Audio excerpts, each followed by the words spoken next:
The Weedsman Podcast. ChristopherMedia.net. We're making lower emission vehicles our priority. Reusable packaging, our priority. And carbon capture research to offset emissions, our priority. Because Earth is our priority. At FedEx, we know sustainability means a lot to you. And we feel the same way. Our goal is to be carbon neutral by 2040. We call it Priority Earth. FedEx, where now meets next. Streaming only on Peacock. John Wayne Gacy killed 32. Straight from the killer's mouth. They want you to believe that I alone committed these murders. The new gripping 6-part documentary series, John Wayne Gacy, Devil in Disguise. All episodes streaming now, only on Peacock. Introducing Peacock, the new free streaming service from NBC Universal. It's hit movies, current shows, live sports, trending bits, and timeless hits. And that's why you can't not watch. Peacock. Watch for free. Upgrade for more. Stream now at peacocktv.com. Law & Order SVU streaming now. Christopher Media. Let's make some noise.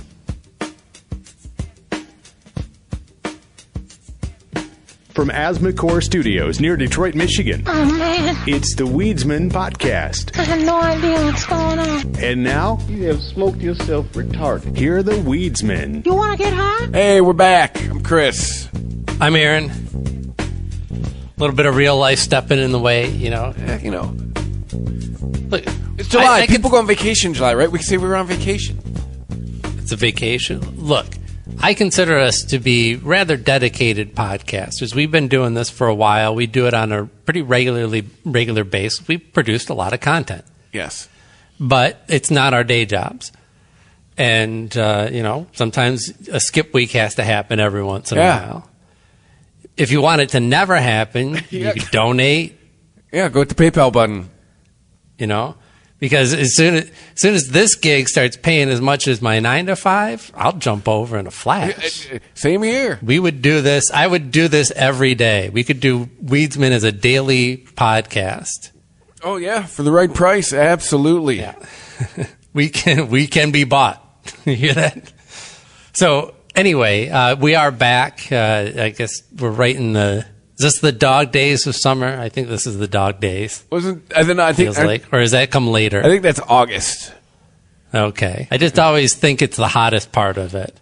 It seems like it should be the hottest part, but I guess it's more like the part that you're just like, I'm fucking sick of this summer shit already. Well, August is the hottest month. Is it? Yeah, and we're still in the first month of summer. It's only the 15th as we record. That's true. Seems like it's been going on for a while. Flat circle and all that. Well, hey, here's a sign of progress. I mean, we're leaping a little bit into the future that we were promised. Flying cars, right? That was a real big one. And we got a flying car, or I don't know if it's so much a flying car as a driving plane. Yeah, it's like a little mini plane. Like, what does it look like? It kind of looks like a funky car with like extra shit on it. I don't know. It's definitely designed to be like a car, and it has 4 wheels like a car, and it can apparently drive. It's street legal, we should say. Is it air legal? Yeah, it's air legal too. Yes, so it has to take off and land at airports. It's not flying car like Shield or, Back to the Future 2, where it just can, take off from anywhere and fly around like you're in Blade Runner. But it does, so it transforms, right? You can drive the vehicle to the airport and then conceptually, drive it onto the runway, pop your wings, which apparently takes about 2 minutes and 15 seconds to totally transform. Didn't the Mach 5 do this? Looking at this picture, it kind of looks like the Mach 5, Speed Racer's car. Oh, did it? Couldn't it do that? I was never a big Speed Racer watcher. I would imagine I didn't seek it out, but it meant you were up late. It was back in before Adult Swim. Like if Cartoon Network was running Speed Racer, you were up fucking late or really early. I doubt I've even seen a full episode. I don't remember them doing a whole lot of traveling though. But I imagine it's Do they have robots in there? Mach 5, it did everything. Did it turn into a robot? I don't remember. So this thing takes 2 minutes to transform. Like I see the plane form. Where's the car form? Well, I don't know. There should be some pictures out of that. That's the picture that I saw. It's kind of the wings are like folded up along the side. It's got a BMW engine. It's called the Air Car. Oh, you got a video of it? I'm just seeing if it I want to see it transform into the car. All right. Well, it sounds dramatic from over here. Okay.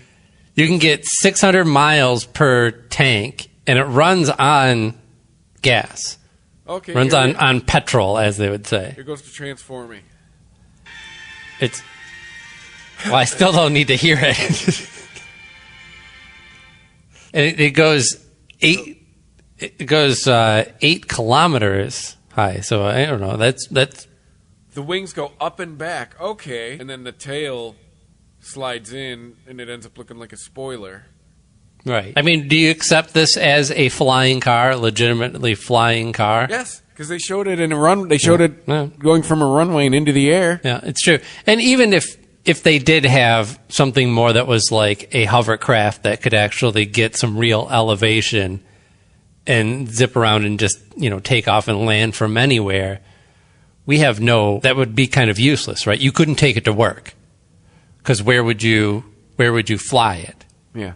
I mean, this guy's essentially driving a transformer. We have no regulations for it. I mean, he's driving a transformer, a real-life transformer. I mean, that's really what it is. If you're looking for the Jetsons, where it's going to make the sound and have the big glass bubble, this ain't the flying car for you. But, I mean, it used a runway. It took off. It landed. It transformed into a car. I'll give you, it is the first real transformer because we've all seen videos online. The guys mod out these crazy cars that can transform, quote unquote. And it just, part of it spins around and lifts up, and it's got a robot's face on it. It transforms about as much as the knockoff GoBot that you got from the dollar store, where you could like pull the back end out for feet and pull the doors out for arms and stand the thing up. But not really transforming into a robot, because we would think it's called the key is that both would be functional, right? So what we've seen prior is cars that can imitate other things.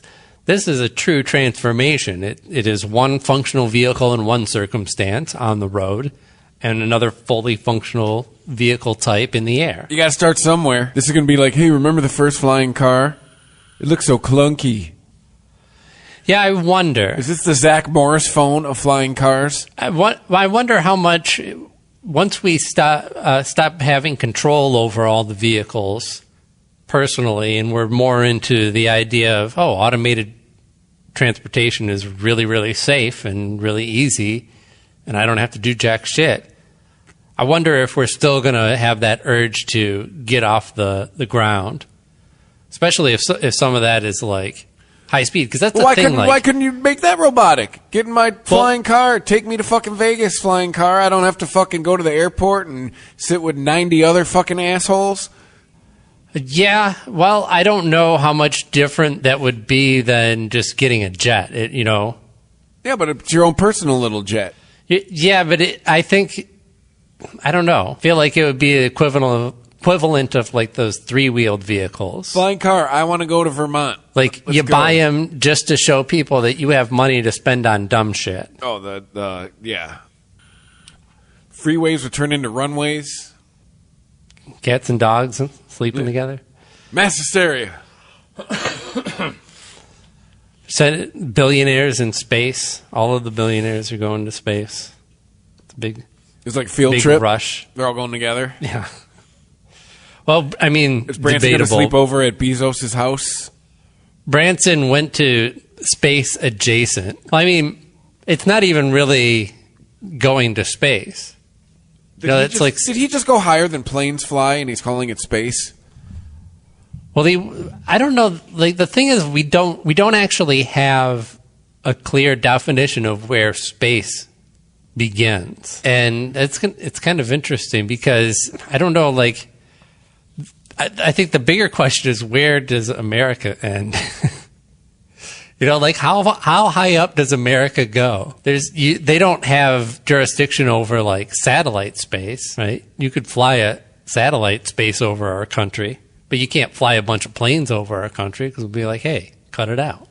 So I don't know. That's off topic. But as far space as begins when you could look down and be like, hey, look, it looks like the planet. Like, you're in space. He went up 53 miles, which is like at the edge of the Earth's atmosphere, and at a point where, well, actually, no, I take that back. You don't actually become weightless. I think that they experienced weightlessness because they were essentially in free fall for a period of, like, I think it was like a little over a minute before, gravity starts to take over and you start actually plunging back down to Earth. So they didn't escape. They didn't break Earth's gravity. They didn't go into low Earth orbit. I wonder how much that cost them. And really didn't do anything that lots of other people haven't done and way more. Now, not your average person, certainly, but I don't know. Like, he had some speech about being, like, you always wanted to do this as a child, and now he can be an inspiration to other kids, that you can achieve your dream. And, like, you could be rich enough to just buy literally everything. Like, hey, can't cut it in NASA? Just sell shit online, man. Eventually, you can buy NASA. Yeah. That's the message to the kids. Follow your dreams. Someone tells you can't go to do something, just buy it. So I don't know that, a billionaire doing a big loop up and skimming space for a minute and then plunging back to Earth is a big accomplishment like he's making it out to be. What's Bezos supposed to do? Be salty ass. I don't remember if it was him or... No, he's going with his brother. That's right. Him and his brother are going to space. They're having a slumber party. They're going to do karate in the garage. I don't know. I think these two things that we've talked about are linked. If there was better distribution of capital, then the common man would have flying cars, and we wouldn't have billionaires taking joyrides. So Elon's next, right? He's going to go to space. I think Elon he's working on commercial. Well, he's already. I don't know that he's already sent things into space. Right. I don't know that Elon has personal plans to go to space per se, but I mean, he's been vocal about wanting to personally go to Mars, right? Wants to get his ass to Mars. Man, the insurance policies on these people, it must be outrageous. Yeah, no shit. Yeah, especially with what they're worth. Absolutely. So, not that I would wish harm on them, but look, I'm not going to cry like I did over the school teacher. I still have perspective. You're not a great person that I deserve to mourn just because you like to go to space. So speaking of mourning, though, there's a couple people to mourn since we last recorded. R.I.P. Charlie Robinson, who died at age 75 just the other day. Mac from Night Court. Mac from Night Court, that's right. It's fucked up. I thought he was already dead. For some reason... Wasn't that Bull? Yes. The one who died? Yeah. Yeah. That guy he probably had some kind of gland problem. I'm sure doctors are like, these types don't normally last over 60. That was a big ass dude. But Mac, let me get this out of the way first. Charlie Robinson, he was more than just Mac, obviously, but he had a long career. He died of, a little bit of everything, I guess. He had some cancer that eventually led to organ failure and a heart attack. No COVID? And he joined, he managed to beat COVID in that way. It's like, you're not going to get me.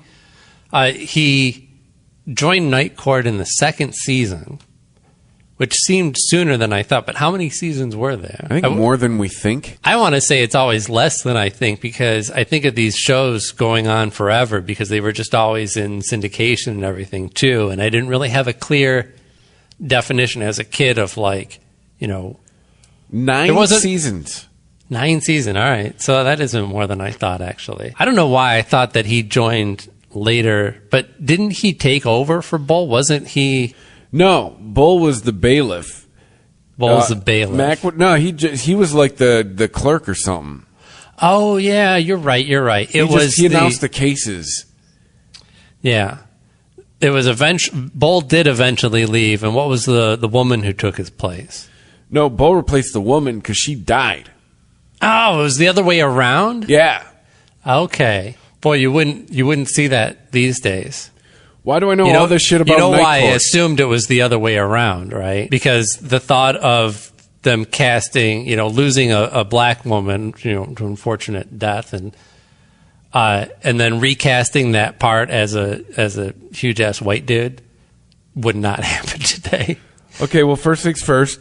Bull's That's the Hollywood rule. Once you go black, you cannot go back. Bull's still very much alive. Richard Mall is still alive. Wow, I thought that guy was dead for sure. He's 78 years old. We killed him. Jesus Christ. And remember the big black chick replaced the old lady. There were two bailiffs, and then they added Marsha Warfield. Okay, I got to get my bailiff history right. Can I get? I'll have to find a timeline. I need a breakdown, a timeline. Night Court Wikipedia. No. Oh, here's some trivia for you. What was Charlie Robinson's character, Mac? What was his full name, the full name of his character? I do not know. Yeah. Do you want to hazard a guess? No, because probably some crazy I couldn't even guess. Well, it's Mac. So his name's Mac. It's short for Macintosh Robinson. Well, that's just stupid. Who's named Macintosh? I think literally nobody. Named after an apple? I mean, at some point, the apple was probably named after a person, but I think at that point, that kind of... I mean, these would be how's like that for a legacy? It's kind of like a trade-off. Like, you get your name associated with something to such a degree that nobody even thinks of it as a name anymore, and then you're like, I don't want to be named after an apple. I mean, like, what are they trying to... Do they like Apple Computer? I mean, at least we get, like, Mackenzie or something like that. I don't think there was a lot of backstory thought out on that character, but who knows? It's true. So, he was there for 8 out of the 9 episodes because he lasted all the way through the end, right? Oh, yeah. I remember watching the last Night Court.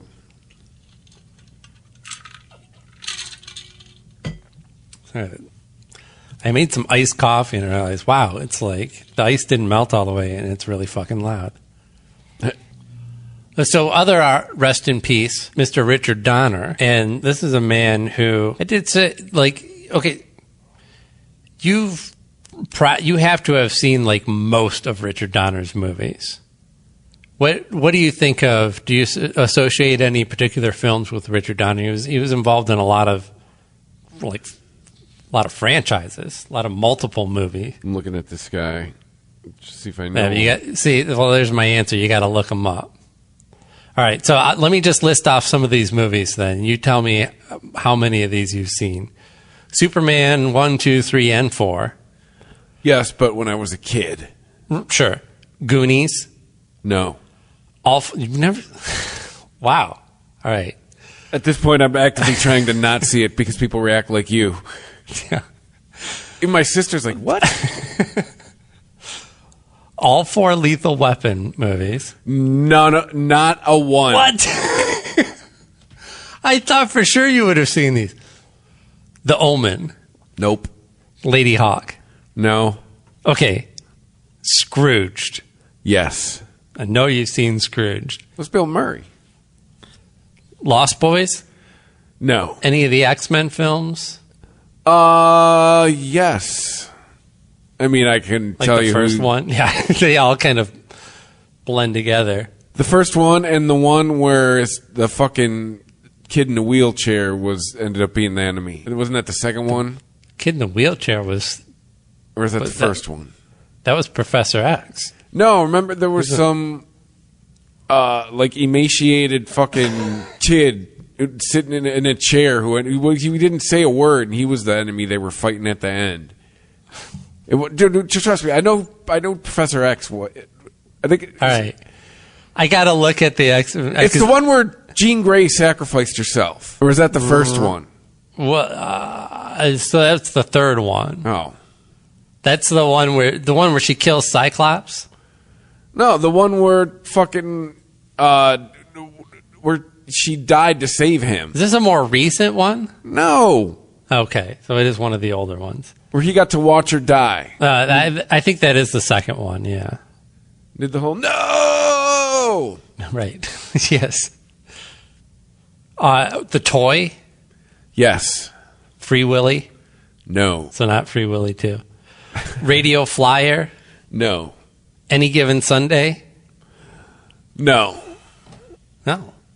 I do know the I do know the Al Pacino speech from Any Given Sunday though. Right. Are you into sports movies in general? It depends on the sports movie. Like, yeah. I like The Longest Yard, the Adam Sandler remake. Well, I mean, that's really the only answer. I mean, some people just, they're into sports, so they'll watch like every sports related movie, and they're all great because they're all about sports. And I'm like, well, no, there's like great sports movies are great to people like me who don't really follow the sport, but can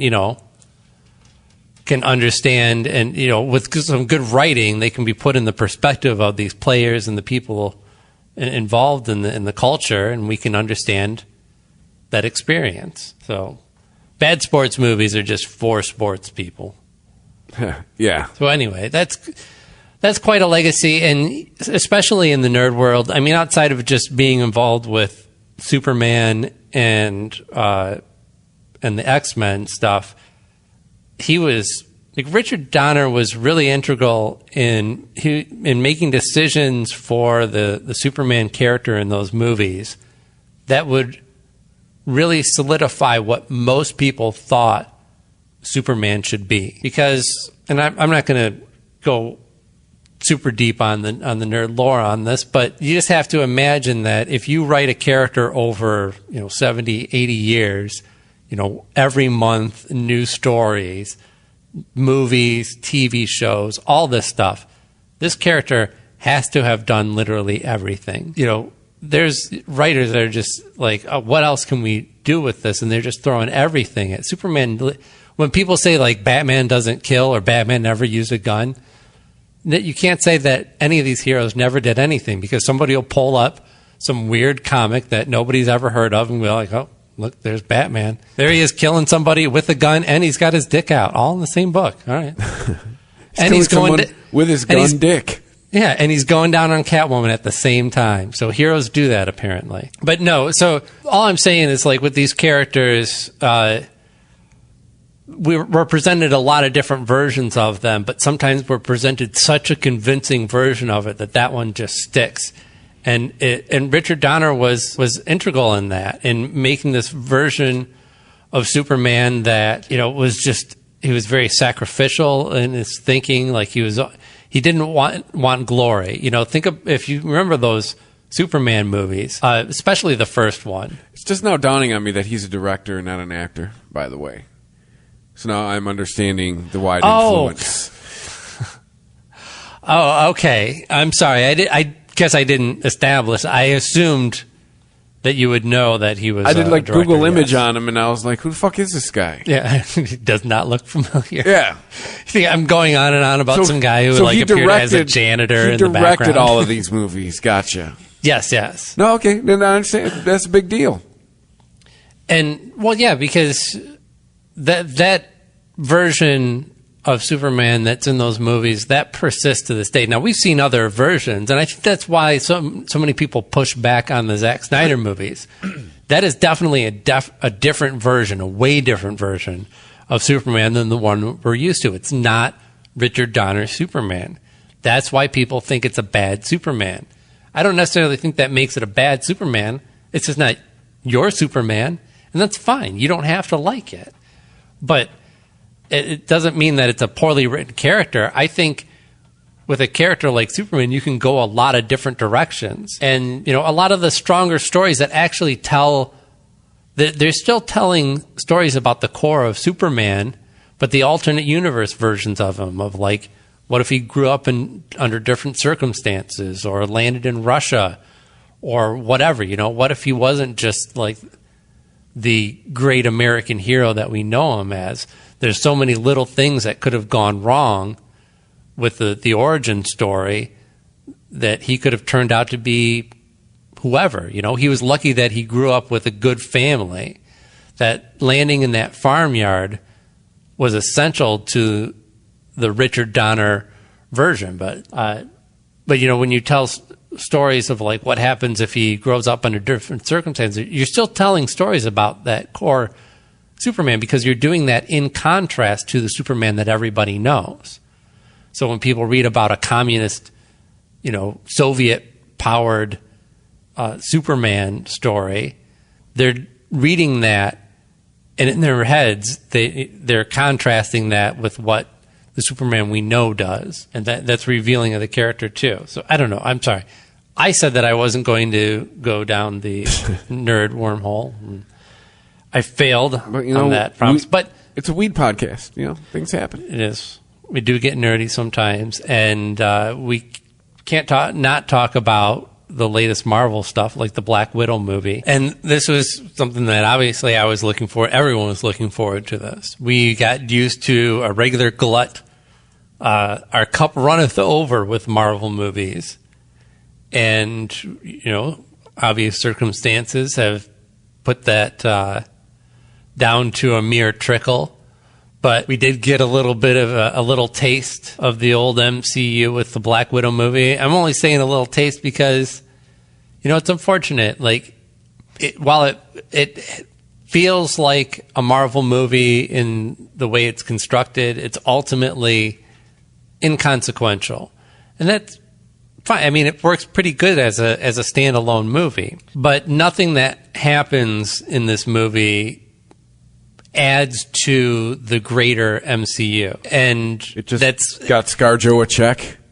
That's all it really did. And again, I don't know. It's in and of itself not necessarily a bad thing for a spin-off type of movie that I guess this is. But when you look at the pattern of every other major character in the Avengers that has their own movies, all of that does directly add to the bigger story that's being told. So while it's nice to have a full movie for this character, and we get some time to actually do some proper character development on one of the more interesting and certainly more complex and crazy backstories of any of the Marvel Universe characters, it's ultimately nothing in the bigger picture of it.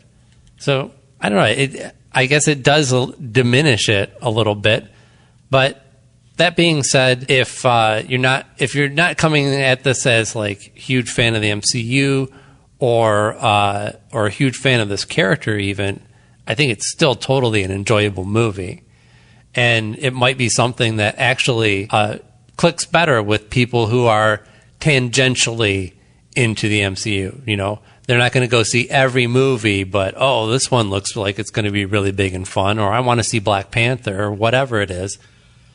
I think this is definitely one where you can just dip in. You don't have to have a lot of backstory about anything, really.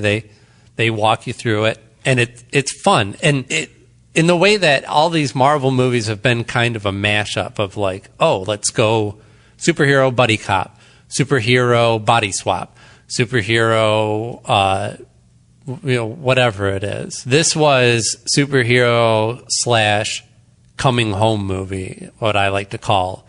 The style they were really popular in the 90s. Let's say Beautiful Girls, right? Prodigal son returns back to his hometown, has to confront all of his exes and old friends and family that's fallen apart, and that type of thing, or Home for the Holidays type of movie. You got to go home and confront your demons and ultimately be forgiven. Garden State. Garden State's, yeah, that's another perfect. It's funny. I always think of it as like a second coming of age. It's like the Garden State perfectly represents the man of his era, which is, you used to do this story about the guy who is like 16, 17 years old, right?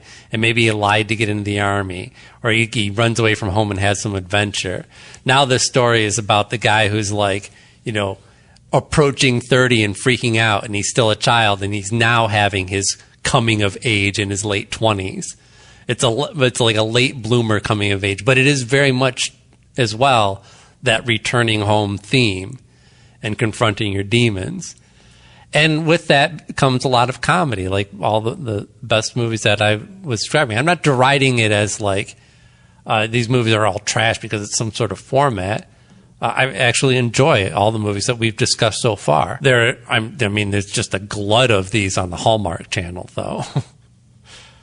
There's got to be like at least 50 movies on like Lifetime that have the same exact theme. Your marriage falls apart, and then you come home for the holidays, and then you run into the guy that you dated in junior high. Oh yeah, that type of thing. But anyway. So this has all those fun elements of it. It's a family drama comedy type of thing. It's not like slap your knee, uproarious funny, but it has nice humorous moments that really draw you into these characters and give you an emotional in on characters that it's really difficult to do. I mean, this is a really fucked up family. The Scarlet Witch's family was totally manufactured as they're Soviet spies, but they did it for so long, and the girls were so young that it was like they grew up and that was my family, and when it all blew up and they had to go back to Russia, especially the youngest one, which is played by Florence Pugh. She plays Black Widow's quote unquote little sister, and for her that was like, for everyone else, it was a mission. She was like fucking 5-6 years old. She was like, that was my life. That was my family. And it all blew up one day. So it's, not much of a spy thriller. They try and throw some twists and turns in there, and it plays more like a cartoon than like a really good spy thriller. Probably would have been better left out. But overall, really well paced, really fun action. They don't totally drown it in action. They just have set pieces. They don't do a bunch of hand-to-hand stuff constantly. There's like one kind of central, martial arts style fighting scene between the two sisters that actually does tell a story and push it forward and develop the characters during the fight scene. So they really pick their places to put their action very well. And the movie goes down easy, and it's really fun. Whole cast is a lot of fun. Scarlett Johansson's really never bad, even when she's in bad roles. And I think I could say the same for David Harbour, and he's super enjoyable in this movie. I mean, I've heard... I haven't heard any... You're the first person I've heard say... I mean, I've heard people say it's like the greatest Marvel movie ever, but just the general word of mouth on it seems to be good. Yeah. Or are you not allowed to hate anything with a female lead anymore? Is that where we're at, though, too? That's the thing is, like, I don't know if we could have a real honest assessment of this movie ultimately. The Last Oceans, where it was just a garbage script, and everyone thought that... here's the thing. Every Oceans movie is a garbage script, and they're all enjoyable. And I watched the... I'm sorry, what was the... Well, I guess from what I heard about The Last Oceans is it was not written as an Oceans. It was another movie, and they turned it into an Oceans. As far as what I heard about the script. Well, right. Which is what happens to everything, right? Scripts? Well, no, not even bad scripts, because if I'm shopping around a giant robot movie and the studio loves my script and they're like, but we gotta like design and push on people like new robots, why don't we just make this a Transformers movie, right? That's how these things happen, and it's going to continue to happen more and more. I mean, if you don't have a franchise, then you're going into the art theaters. You're going into the art houses. Which, are there going to be any left? Is the art house now you just go straight to fucking Amazon or Netflix or... No, I think, definitely the kind of more cultivated theater experience is actually on the rise. Well, we lost ours here in the area, the main art. Yes. Bye-bye. But I think also the ones that are on the rise are also looking at a much kind of different model. And honestly, the main art theater is a bit of a dinosaur, and I didn't wish it to go away, but I also didn't really frequent it because it's just, I can get many of those films, I'll just have to wait and get them on the streaming, whatever, sorry, it's just the reality of it. There's hipster movie houses now. No, for sure. I mean, you can get a beer at AMC. So yeah, I'm sure there's probably an art house experience now. Yeah, I'm sure there's a art house movie gastropub combo somewhere. The Weedsman Podcast. ChristopherMedia.net. Summer equals adrenaline-pumping adventures at PA's biggest outdoor water park, Camel Beach. Located in the beautiful Pocono Mountains with 37 rides and slides. Check out High Noon Typhoon, our biggest water slide ever. Plus, experience a taste of Camelback Mountain adventures at the Adventure Zone, located inside the water park. Just 90 minutes from NYC. Buy your tickets online. Purchase the 4-4 Fun Special and save up to $40. Visit CamelbackResort.com. This summer, Sprite is bringing you the Live from the Label Tour, featuring live stream concerts from your favorite hip-hop artists, including Lotto, Saweetie, and Jack Harlow. Need a ticket? Just buy a Sprite bottle and scan the label. Scan 3 bottles and see 3 of this summer's hottest shows. We causing a commotion. Brought to you by Sprite. Get your ticket to Sprite's Live from the Label Tour when you purchase a 20-ounce Sprite or Sprite Zero Sugar at your nearest retailer. This summer, Sprite is bringing you the Live from the Label Tour, featuring live stream concerts from your favorite hip-hop artists, including Lotto, Saweetie, and Jack Harlow. Need a ticket? Just buy a Sprite bottle and scan the label. Scan 3 bottles and see 3 of this summer's hottest shows. We causing a commotion. Brought to you by Sprite. Get your ticket to Sprite's Live from the Label Tour when you purchase a 20-ounce Sprite or Sprite Zero Sugar at your nearest retailer. Summer equals adrenaline-pumping adventures at PA's biggest outdoor water park, Camel Beach. Located in the beautiful Pocono Mountains with 37 rides and slides. Check out High Noon Typhoon, our biggest water slide ever. Plus, experience a taste of Camelback Mountain adventures at the Adventure Zone, located inside the water park. Just 90 minutes from NYC. Buy your tickets online. Purchase the 4-4 Fun Special and save up to $40. Visit CamelbackResort.com.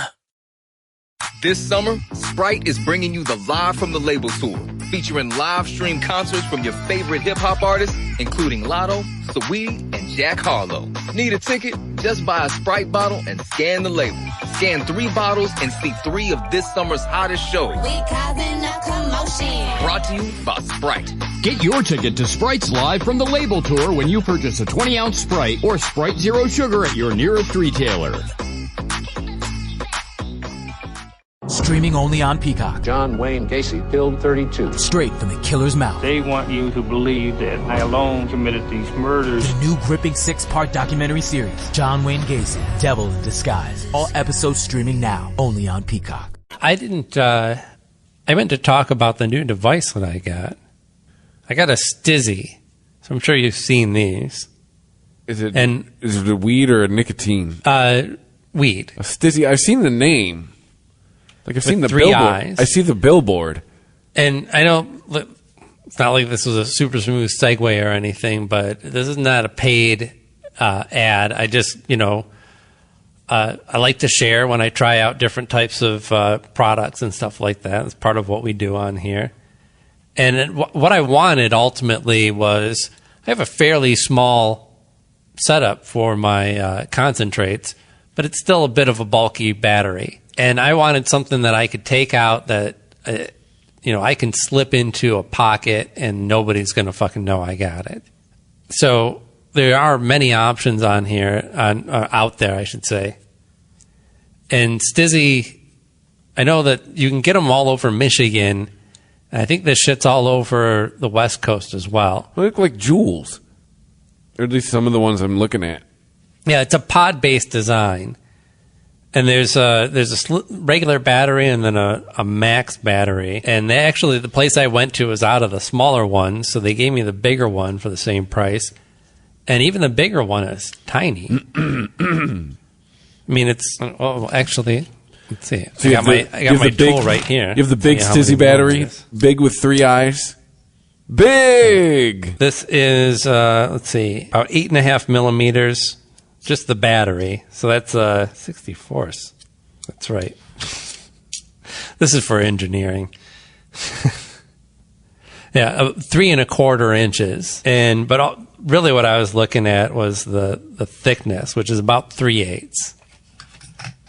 So it's pretty flat. And while it will stick out at the top, it can conveniently fit into the watch pocket on a pair of jeans. And then obviously the pod goes in there, so that's going to stick out a little bit more. But it's still under 4 inches all told. And it's like as straightforward as you could possibly ask for. Oh, I thought you just messaged me. I'm sorry. Nah. Yeah, so it's real simple. It's just a magnetic. There's no threads on it that just snaps in. There's no button. It's just activated when you draw off of it. Rich was saying something like he's got something like that.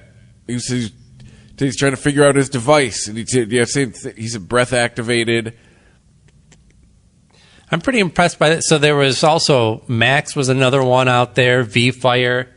I haven't tried them. I don't. This one's working out, so I can't imagine that I'm going to go back and just try them all out for shits and giggles. But yeah, for something that is like super discreet and take it anywhere. And I should add, it hits really nice. How long does a pod last? Well, I just got the thing, but it's, the experience is much like with the C-cells that I've gotten.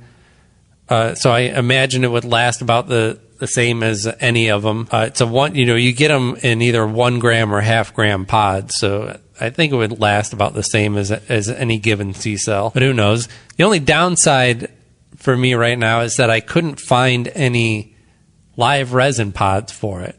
Although I have seen them out there. Maybe they haven't made their way to Michigan yet.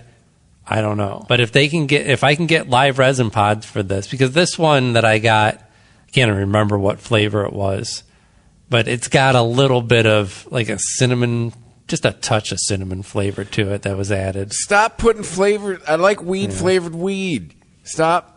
It's for it's for the kids, right? It's for the 20-somethings. I like weed flavored weed. Don't make me feel weird about it. I mean, I'll give them this. They're getting better at figuring out how much flavoring they need to eat. I don't think they need to add any. But if you're going to, I mean, a lot of the carts that I got early on was just like overloaded with flavor, and it was really disgusting. Fruit punch. No. It's when I shop it for carts and the bud tenders talk to me, I tell them, like, and flavors come up, I said, I have a different vaporizer for that. I don't want it in my weed vaporizer. Yeah. I want to smoke fruity fucking pebbles. I'll do it in my fucking regular vaporizer. There's a little light on the side of it that lights up when you draw off of it, but excuse me. Now, it's super easy to just put your finger over it if you don't want anyone to, if you're like at a concert or something, you don't want it lighting up. Now, is the bigger your draw, the bigger the hit you get? Yeah, it seems to draw pretty consistently, and I haven't like had it time out on me or anything. 'Cause that's what Rich was dealing with. When he said figuring out his device, he took like he hit it like he hit his regular vaporizer. He said he exhaled a huge hit, coughed for like 2 minutes, and then was super high. I said, okay, don't hit it like that.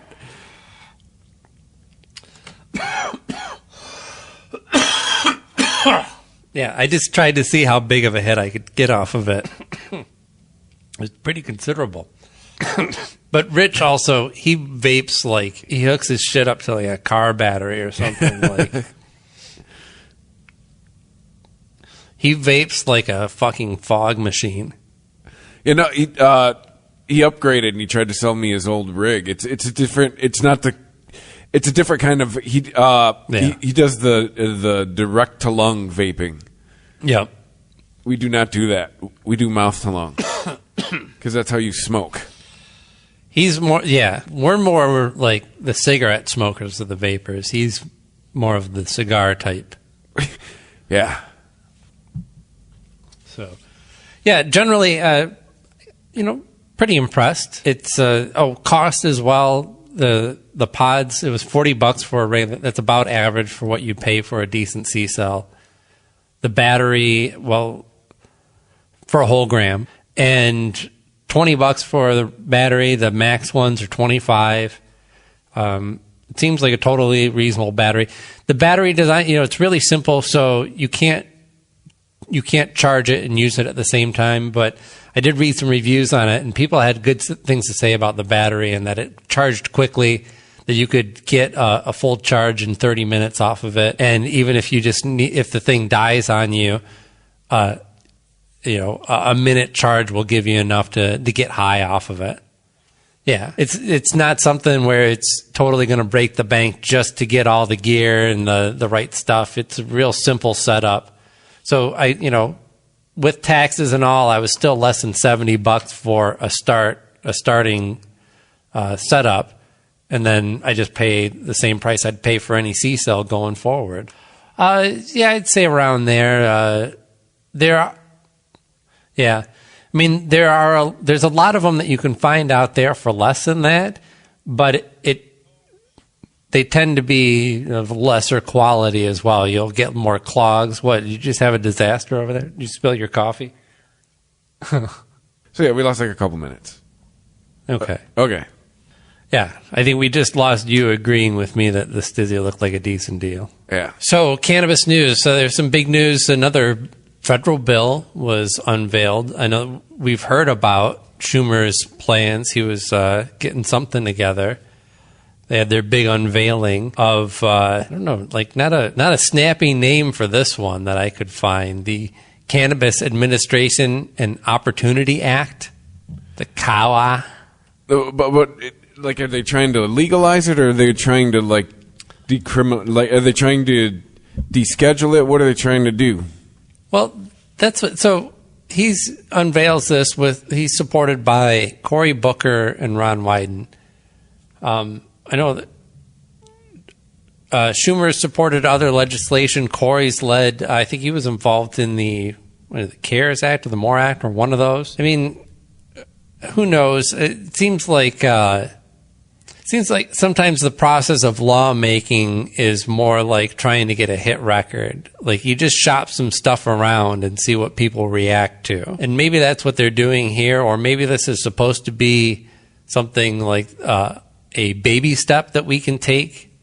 Because it doesn't seem to do anything about how we schedule cannabis with other potentially harmful, quote-unquote, street drugs. And it's not a reclassification, but it does open up banking if passed, and it will set some federal regulations. And, another thing that we don't think about when we think about, hey, federal government, go ahead and legalize this already. He's looking at a federal tax for cannabis, which is definitely an aspect of this particular bill that I can't say that I agree with. Wasn't part of it, too, they're trying to just leave it up to states' rights? Yeah, well, it wasn't trying to say, what they want to be clear on is that it doesn't mean that if this passes, the next day the whole country has legal cannabis. It still does leave it in the hands of the state, but much like alcohol, right? The federal government has certain regulations over alcohol as far as interstate commerce and transportation of it goes, and for general use, I would imagine. I'm sure they have federal laws for the production of it, but as far as whether alcohol is sold in the state and when, that's still left up to the state. So yeah, it doesn't mean that whoever. Yeah, like I remember in Massachusetts on Sunday at 6:30, and I could not get a six-pack, and being like, "What? Wait, why? I'm an adult. I live in the United States. Why can I not get a fucking six-pack of beer right now?" Like, oh, it's Sunday. Oh, okay, that's stupid. Yep. But it seems to be working out well for alcohol. So there are still dry counties, out there. Yeah, absolutely.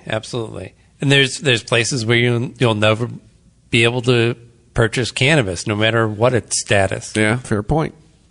So, yeah, I mean, again, what this ultimately means for the other bills that are out there, I don't know. It's still trying to be, hey, look, we're doing something. Yeah, well, it does add a social equity factor, I guess you could say. There it is. To it, yeah, and. Of course, there's some debate over that because anytime you get race involved, people are going to debate over it. But, it is something, all of this is worth debating. And like any law, anytime we put any regulation into effect, it's kind of, I think of laws and regulations like I think of prescription medications. There's certain ones that I just have to rely on.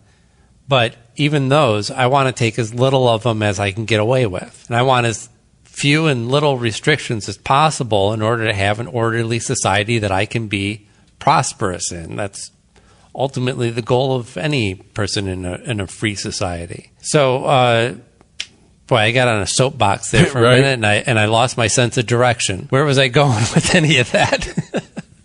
Talking about Congress, how this is. This is the social aspect. Yeah. The social. So yes, we've all seen the statistics and we understand them that minorities have been unduly affected by the drug war. Right. I'm not debating that by any means. And do I think that it's proper for those people to get opportunities in the industry in order to help make up for that? Sure, that sounds like a reasonable thing. But on the other hand, you don't need to do it in a way that disenfranchises all the people who have already invested in the industry, right? And while weed is something that does, as we say often on this podcast, sell itself, as far as startup cost, pretty heavy compared to most businesses. Like I guess the retail side of it would probably be about as straightforward as anyone would be.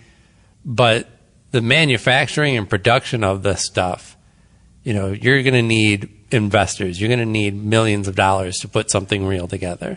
And you can't just have now, say, all right, now all these people that are going to be subsidized by the federal government in order to pursue the same business that you have now invested years and millions of dollars in, and in many cases still looking for that big return down the road, right? And they're looking at federal legalization as that big return. There's a lot of businesses that they're putting a lot into their advertising, into their outreach, trying to get their product out there as much as possible, and knowing that they might be losing money now. Or maybe they're, I wouldn't say losing money, but, investing more than your average business in the front end of it, the hopes that once that federal legalization hits and you start seeing it open up more and more, that you can, start making it a real profitable business so that you can grow nationally. It's a big-ass payday. Right. They're waiting for it. But what if that payday also comes with the glut of new competition that's subsidized by the government? I'm not saying that it's the right or wrong move. I'm saying you've got to really plan these things out, or you're going to end up with a mess on your hands. And it's not just about the markets. This is the type of thing that fuels your race war, honestly. I'm not saying this alone, but this amongst a number of things that happens in this country. I don't know. I let's not go down that road. But you know what I'm getting at. Yeah, been hitting the stizzy. We got yes. But there's other things to talk about before we wrap up. Speaking of the whole idea of giving back to the community and making up for some of the effects of the drug war, New Jersey just vacated or dismissed almost 88,000 cases. Wow, that's a lot. That's a lot of. It's a lot of cases off the docket. Yep. Just went through and said, all right, everybody, all these misdemeanors, and you were caught with, your personal stash and all this shit hanging over your record, just wipe it right out.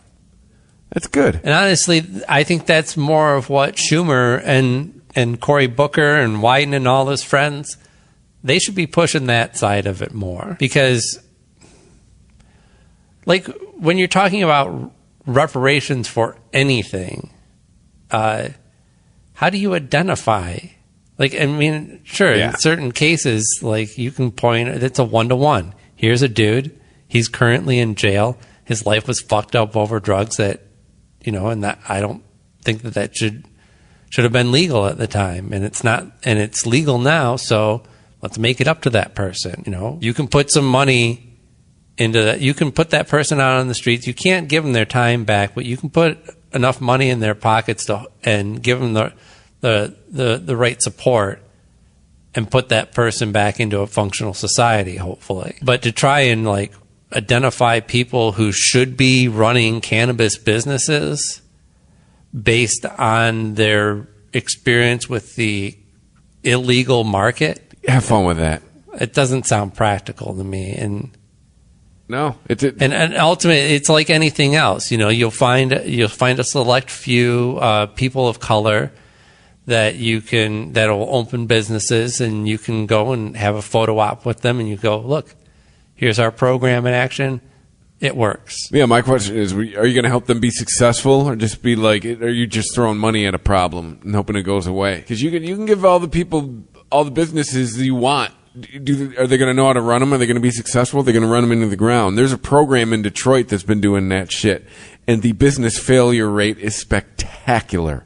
Mm-hmm. It isn't with weed businesses; it's just with businesses in general. And I think it's something that I think the statistic was 90-something% of them close because great. Well, having an idea about a business and running and executing a business are two fucking different things. Yeah. To be fair, I'd like to see. I think you need to compare that statistic to how this would work for other, government subsidized programs to promote small business ownership. I agree. In general, you can't weigh that statistic against people opening weed stores and their success rate. But yeah, that's still, that's an insanely high number. But it's a program in Detroit that is focusing specifically on minority business owners, and it's a different podcast. It's a different conversation for another day. But it's I think Charlie the Duffer, ML Eric, has talked about it. Well, it's one of those things where, I don't want to just skate over it and, I'm not going to talk about race because it's not my place. This is a societal issue, and I live in the society like anybody else. So fuck all that noise. But you're right. It's not the subject of our podcast, but the subject of our podcast does, it affects people of color in this country more than it affects you and I in negative ways. Yeah. So there's just a reality that we do have to address. But also, I don't want to seem dismissive of these subjects. I don't think that race is a problem in America. That's certainly not the case. My issues just, are they going to... Great, you can give the people the business and give them the resources, but again, are you going to help them be successful? Are you going to make sure you're giving them to the right people? That's the other thing. Look, I'm sure everybody's totally satisfied with the quote unquote success rate of the program that you describe in Detroit, because again, the politicians that put that in place get to go, hey, look, we're trying. We did our end. We're pulling our end of this. This weight, whatever. I don't know what I'm trying to say. I lost my metaphor there.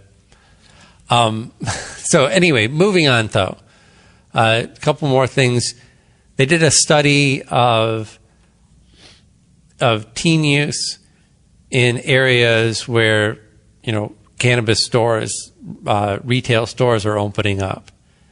Specifically looking at this claim that the more that these pop up in in stores like liquor does in liquor stores and whatnot, does that promote the use of cannabis in teens? Does it make them more prone to go, wonder what that's all about? Let's try it out. So this is a study that was published by Normal, and they did so with research from the RAND Corporation and with University of Southern California. So they looked at the concentration of cannabis stores, and they looked at that on a map overlaid with teen use to see if there was any relation in areas where there's high concentration and availability of cannabis in the retail stores. Does that seem to equate to increased teen use? And they found absolutely no correlation even between the two things. Teen use, which, we've talked about many times over on this podcast, it hasn't really changed since we started this podcast, and it hasn't really changed like 5 years before that. The last decade has been pretty flat for drug use, for cannabis use amongst teens. There's a certain percentage that are likely to experiment with it. Some of those will go on to experiment with harder drugs. They probably would have been on that path anyways, regardless if they hit cannabis along the way. But in general, it's somewhat popular amongst teens, but not really. Like, not the majority. The majority of teens out there are not smoking cannabis. Lamos. No, teens. No, it's a good thing. No, I know. I get it. It's a good thing. We don't. And last story that I had for today was a little bit of a historic moment for iOS users, because Apple has had a long time ban on having anything involved in cannabis industry appear on their app store. Is there finally a weed app? And there's been some weed apps out there, and you can get them through Android devices. Like your delivery apps and whatnot. But for Weed Map seems to be able to get around that, and Leafly, right? But it's only because they are pointing you to businesses. So really, they probably can argue that they're doing nothing different than Google Maps would do, right? If I want to find a cannabis store and Google Maps shows me where the cannabis store is, that doesn't leave them liable to the federal government as a drug pusher. But anyway, so what is the app? Ease? Cannabis delivery? Ease. They just made a Apple, I should say, is the day that I'm talking about. They made a change to their policy on June 7th. Yeah, I guess the ban has just been lifted. I mean, previously I had a ban that says to promote that would ban anything that would promote excessive or inappropriate use of controlled substances. And then they realized at the Apple campus that they couldn't use their iPhones to get people to deliver them weed. They said, this is bullshit. We're in San Jose. What the fuck is this? Yeah, well, I mean, with the popularity of weed and the ease of access now of it, that's going to be the route that people are going to go. Yeah, your phone does everything now. Your phone was the hero of the pandemic. The unsung hero of the pandemic was everybody's cell phone. Yeah. Although it says in this story on phonearena.com, it says that the Google Play store still bans any of these types of apps. I swear you could get access to it through Android apps. It's probably the workaround always is just add it to your home screen. Right. You can add a shortcut that'll take you to it looks like an a app. page that looks just like an app. Yeah. See, what is Ease CEO Rogelio Choi? That is an interesting name. I wonder where does Rogelio Choi come from?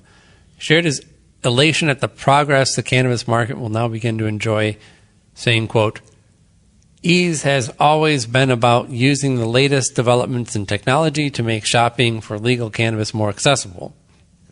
It's hard to overstate how important this is to our company and the industry. It's deeply gratifying to launch the Apple Store's first fully functional cannabis delivery app, making it even easier for our 2 million registered customers to legally consume. I mean, I'm going to download it.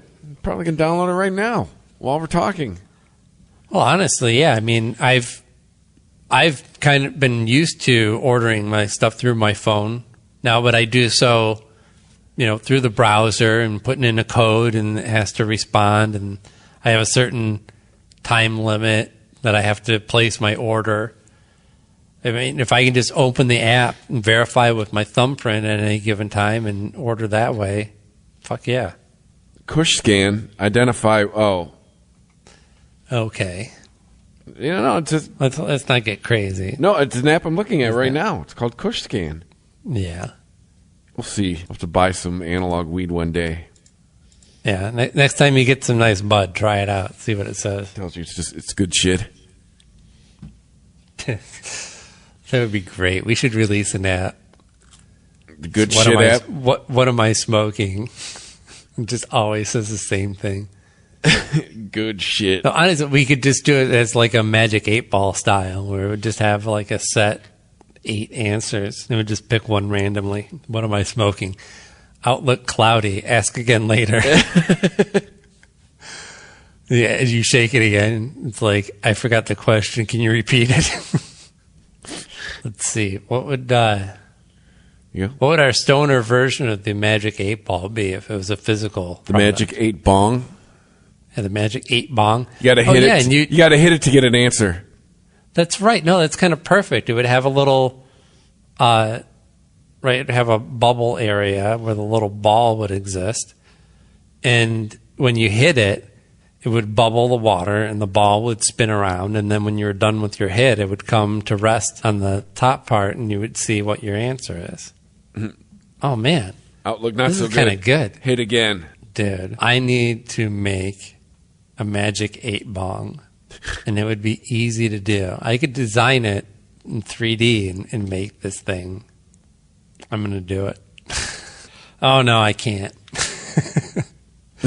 I don't have the right hardware that actually belongs to me to do it. I can't do that on my company's laptop.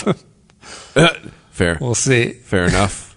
I might be able to, get some cloud resources on my PC and see if I can do it.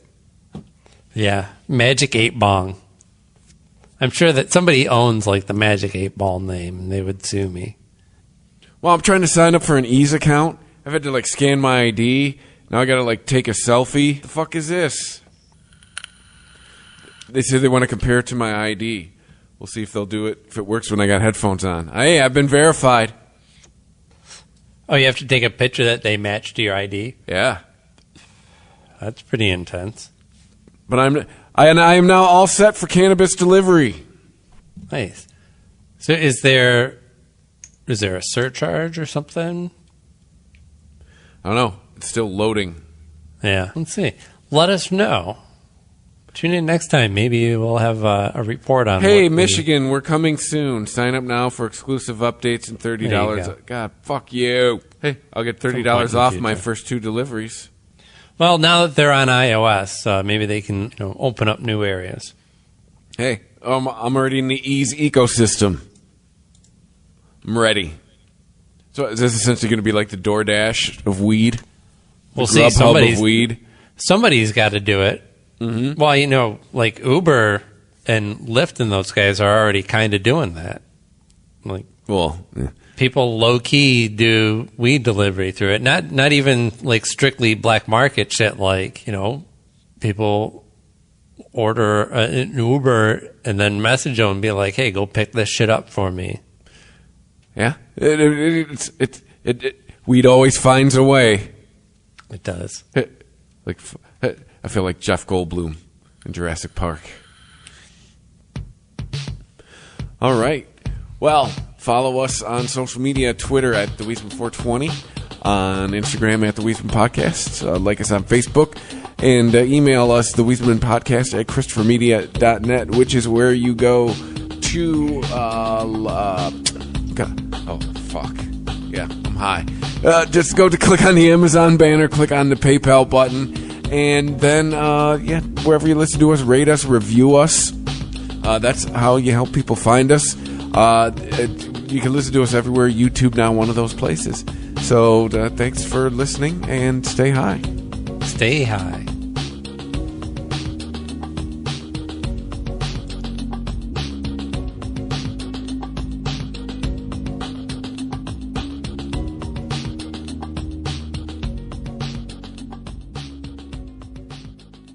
It makes a difference when a community gets thousands of new jobs. It makes a bigger difference when all of those jobs pay more than double the federal minimum wage. All Amazon employees make at least $15 an hour. Employees aren't the only ones who experience the impact of our starting wage.